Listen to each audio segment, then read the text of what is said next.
Ndewono, abụ Amalinze JJ Azi. Ana m ewetara unu ihe gbasara mwelite asụsụ na omenala Igbo.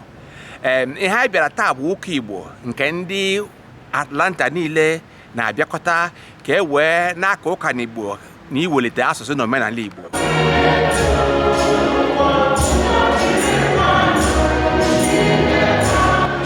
Ọtụtụ oge ụfọdụ mụ na ha na-adị enwe okwu maka ihe ha na-aka na Uka Igbo bụ ha pụta ha na-asụ bekee.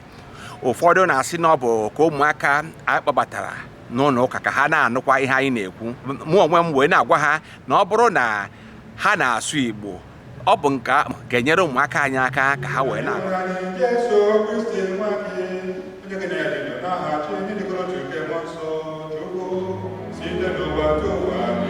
Biko unu lee anya unu hụ ka o siri mee taa.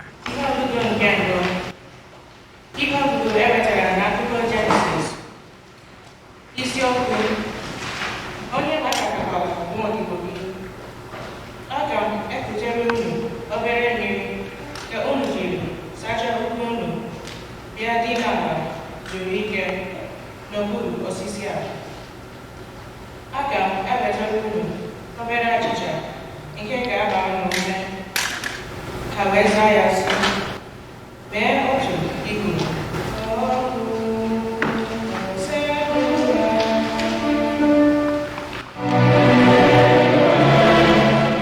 Ndị be anyị ọ gụpụtara n'Igbo adị amakwa ama ọ gụrụ ya agụ olu ya dabara n'olu Igbo, mana o si etu a na-aga n'ihu ịsụ asụsụ Igbo agaghị ahazi ya ahụ. Ya bụ na biko ana m ayọ ndị nne na nna ka unu na-akụziri ụmụaka unu Igbo. Mgbe gara aga mụ na ahụkwara akụ kpara maka nke a, o wee kwe nkwa si na ya ga na-asụpụta Igbo nke ọma. Ngwa lezianụ ka ọ mara ọkwa. Naika ndị executive wee kene ndị Naika niile mere na ụsọ ahụ gara ọfụma, n'uche nke m adịkwa na ọ gara ọfụma. Anyị jere nata n'udo mana ọ gidigidi bụ ugwu eze. Ihe unu mere kpatara na anyị ji wee jee natakwa ọfụma.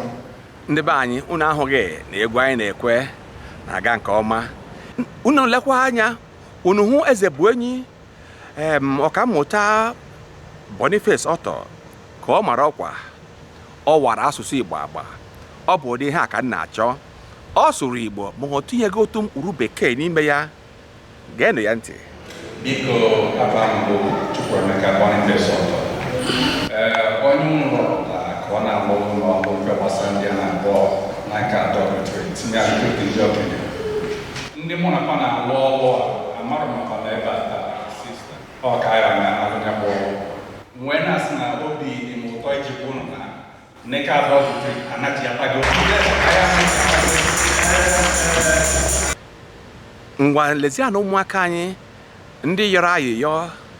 Were amamihe na amụmamụta gọzie ha niile ka ha wee nwee ike ịbụ ihe iwu na ka ha na-ekpere maka obodo anyị bụ Naịjirịa, ka Chineke kpọtụsụ maka ka obodo a dị mma ọzọ n'aha Jizọs. Ka ikpe ekpere maka ụmụaka ka eme ọfụma nsọpụrụ nne na nna n'aha Jizọs. Amen. Maka ndị niile gụsịrị akwụkwọ na ka Chineke nyere aka gafee nsogbu niile ga-eche ha n'ihu. Anyị arụghị dị nwanyị. Ekpere maka ndị otu Kristi na ụwa n'ali maka udo na ife nwanyị anyị oyibo. Ekpere maka ụmụaka niile ka Chineke na-adụfa na-agọzie nne na nna fa, nyefe arụ ike ma nyelufa aka ka fa zụọ ụmụfa n'egwu n'ike Chukwu. Anyị ayọghị ibe ha. Ọtụtụ n'ime ha gụpụtara ya agụpụta.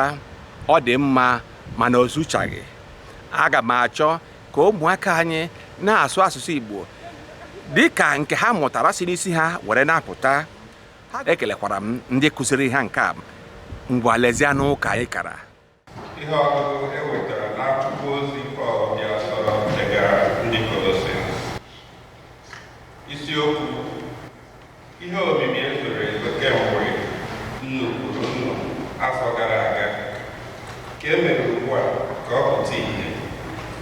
ndị nọ n'ime nkechi. Okwu nke ose bụrụ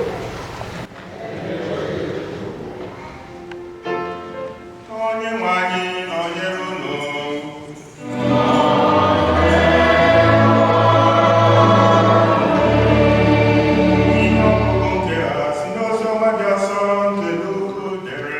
lekwa n'egwu ndị kwa ya kwere onye dịka gị Jizọs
nke a gosiri na anyị na-aga n'ihu nke ọma ndị be anyị ebe a ka m ga-eweta akụkọ ma n'isi njedebe biko ka anyị na-agba mbọ na-ewulite olu n'ịsụ asụsụ Igbo na ọ magburu onwe ya ekelekwa m unu aka m bụkwa Amalinze JJ Azị ndewonu